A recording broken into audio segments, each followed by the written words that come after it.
IPL में कल के मुकाबले में जो सबसे बड़ी राइवलरी होने वाली थी वो थी मोहम्मद सिराज की गेंदबाजी विराट कोहली के सामने किस तरह से होगी।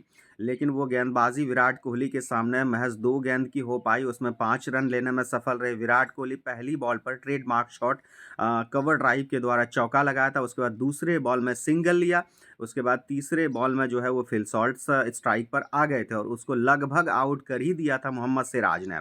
तो कल के मुकाबले में जो होने वाली थी वो मोहम्मद सिराज वर्सेस विराट कोहली, लेकिन उल्टा हो गया। यहाँ पर हो गया विराट कोहली जो है उसके सामने ज़्यादा गेंदबाजी नहीं हो पाई और मोहम्मद सिराज वर्सेस आरसीबी हो गया। 3 बल्लेबाजों को आउट किया और तीनों ही बल्लेबाज बड़े-बड़े हैं।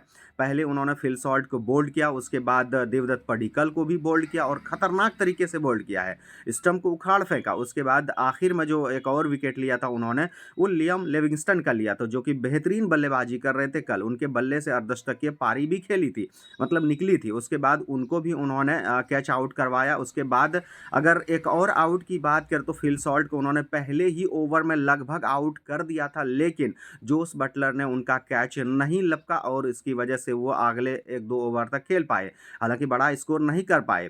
तो एक सम्मानजनक स्कोर तक आरसीबी की टीम पहुंची थी, लेकिन उसको आसानी के साथ 18वें ओवर में जाकर गुजरात टाइटंस की टीम ने पार कर लिया और इस मुकाबले को जीत लिया। तो गुजरात टाइटंस के लिए लगातार दूसरी जीत थी।